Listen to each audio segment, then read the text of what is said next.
जय सत्यम सिद्धाय नमः। जय सत्यम सिद्धाय आशीर्वाद।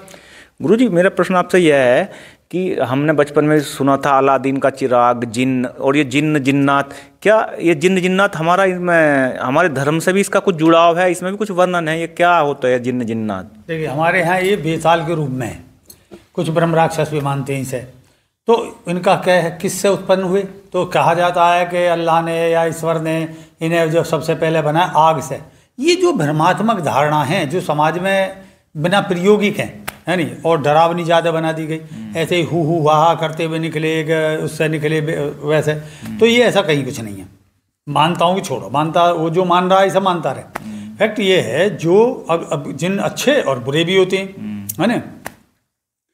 और जिन शब्द जो है जिन्होंने, उससे भी शब्द बना, जिन्होंने जो है एक तपस्या की, किस तरीके की, जो अगिन तत्व, जो मूलाधार से उनकी एनर्जी उठ के स्वादिष्ठान और नाभि। तो अभी यहाँ जिन्न कितने प्रकार के हो गए?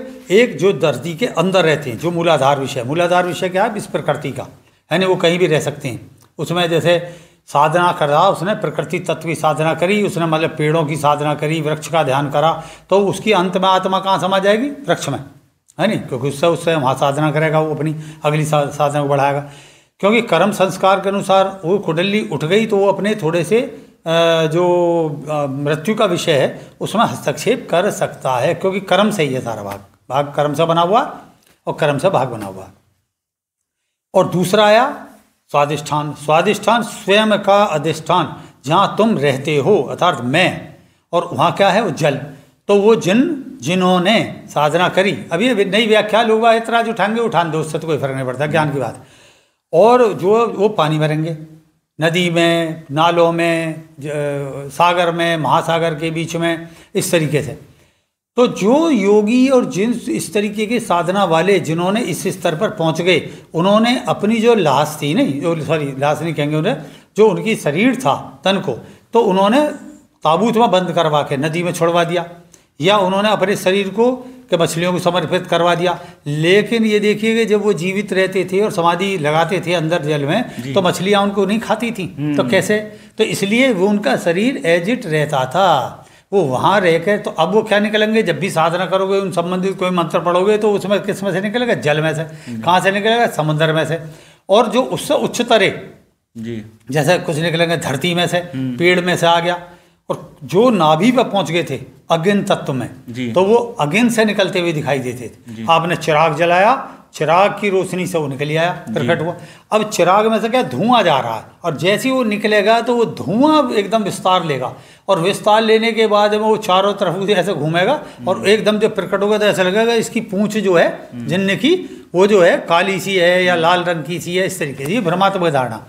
जबकि वो सामान्य मनुष्य है, योगी के रूप में आएगा, जो दाढ़ी बढ़ा रखी है, या जैसा मुंडन है उसका, या अगर शिखा बंद कर रखा है, शिखाबंधन उसने खोल के समाधि ली है, शिखाबंधन खोल दिया जाता है ना उसमें कि शिखाबंधन, तो उसकी एक शिखा दिखाई देगी। कुछ ने कहा इसकी शिखा काट लो, ये भस्म हो जाएगा। इस तरीके से भ्रमात्मक चीज़ें फैली।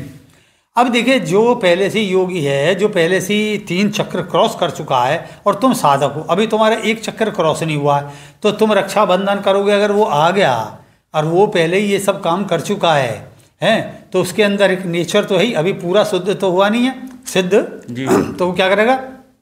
आपके रक्षाबंधन को 2 मिनट में काट देगा मंत्र से। फिर तुम जंगल में बैठे हो, शमशान में, उन्हें अभी से बताता हूँ, फिर तुम्हें खुजली कर दी, कभी 2 कान पे मार दिए, आपकी सांसें उखाड़ दी। केवल गुरु प्रत्यक्ष बैठा है और उसे दिखाई दे रहा, और अपनी जो उसने साधना करी इसके अंतर्गत तो वो साधना करा देगा जी। तो जिन्नाती ये शब्द है जी, वो उर्दू में रख दिया गया, और फारसी में रख दिया गया, अरबी में रख दिया गया, हमारे यहाँ बेताल, पैसाच और इसके तौर पे वो रखा गया। विक्रमादित्य ने भी जो है इस तरीके से एक वो साधक करता था बेताल के रूप में, वो सहायता करता था, पीठ पे रहता था। पीठ पीछे का मतलब वो साधक के, योगी के, या जो साधक करा उसके आगे नहीं आते, बैक में रह के हेल्प करते हैं एज गार्ड आगे भी चलते हैं, लेकिन ये ज़्यादातर पीछे रहते हैं। अच्छा, मैंने जो, अब तुम जैसे कहोगे कि आप व्यक्तिगत तौर पे क्या है, मैंने भी करी है, तो अब ये कुछ चीज़ें तो नहीं बताएंगे कि भाई क्या सामान था वैसे। हाँ, कुछ उस संबंधित हमें लिया जाता है। देखिए, अभी कपाल लिए घूमते हैं, कपाल जो है वो कैल्शियम की एक चीज़ है, उससे कुछ नहीं होता, वो तो बेकार है बिल्कुल एक तरीके से।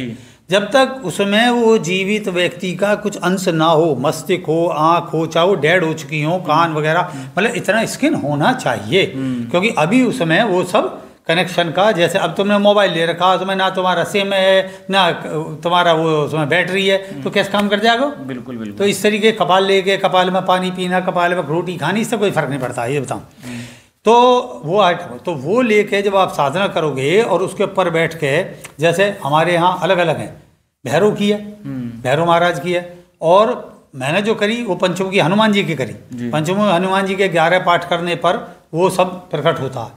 तो मैंने उसको देखा कि एक आया, पहले दो, बहुत लंबी कहानी हो जाएगी तो आए 2 गार्ड आए, उन्होंने सिंहासन रखा, फिर वो व्यक्ति से आया, 45 साल का था, और उसके ऐसा लग रहा था मुझे जैसे उसकी बाह में चोट है, और सांवले रंग का था।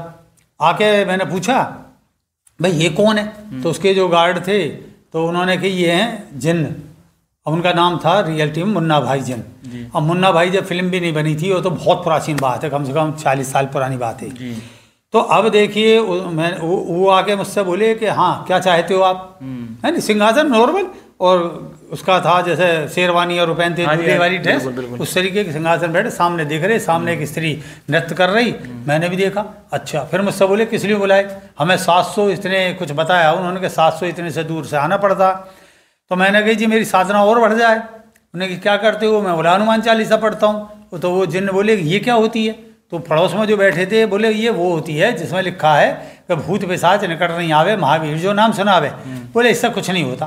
अरे मैं तो एकदम घबरा गया, बोले यार हमारी तो आस्था इतनी, और उन्होंने मने कर दी। और वो भी ये जो पास में गार्ड खड़े हैं जिन्न के कपास में प्रेत ही होंगे ये खुद हंस रहे हैं। तो उसने कहा ऐसा नहीं, वशीकरण से करो, वशीकरण से शक्ति होगी। वशीकरण उस समय समझ में नहीं आया कि जो मैं पढ़ रहा था पंचमुखी हनुमान जी वाली, उसी से ही वशीकरण में ये आया है और ये चीज़ होगी।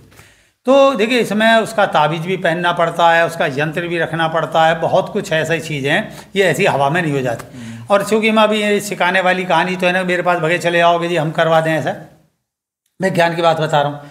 फिर जो बोलेगा अच्छा ठीक है इधर आओ, तो उसने हाथ से करा ऐसे करके, बोले मैं ही बढ़ा देता हूँ, और ऐसा करके जोर से करा, खींचा, तो उसकी चीज़ से मेरी योग निंद्रा जो थी ध्यान थे वो खुल गया। और मैंने एकदम पीठ के पीछे फुरैरी सी हो रही बहुत तेज, मैं आया यहाँ आया, गंगा जल उठा के मैंने बोला बताना क्या बवाल है, फिर पीछे को चीट गया, मैंने भाग जा भाई यहाँ से जो भी चीज़ है। फिर उसके बाद उस पर चिंतन चलता रहा। तो ये जिन्न की कहानी मैंने नहीं देखा, खुद में व्यक्तिगत तौर पर 2-3 दफ़े इस तरीके के अनुभव हुए, उसमें कहीं भी हु हा करता हुआ आया ऐसी पूछ सी, तब मैंने इस पर चिंतन करा, जो देखे हुए दर्शनों का वो अनुभव निकाला, और वाकई में जो सिद्ध लोग थे उनसे थोड़ा मुलाकात हुई, वे आए इस संबंध में। तो जब मुझे ही पता चला कि ऐसा नहीं होता व्यक्तिगत तौर पर, तो मैंने ये कथा बताई कि जिन्होंने ये साधना कर ली, मूलाधार, स्वादिष्ठान, नाभि और अगिन तत्व है यहाँ से, ये सबसे हाई है, फिर तो वायु में आ जाता। तो यहाँ जो साधक इस तरीके पहुँच गए, ब्राह्मण से जिनकी छुट्टियाँ है, जो वैसे हैं बिना उसके वो भी हैं, और जो दाढ़ी विशेष से हैं वैसे भी हर जाति में होती, तो बेताल हो गए, उनके जिन्न हो गए नाम, ये सब चीज़ चले। तो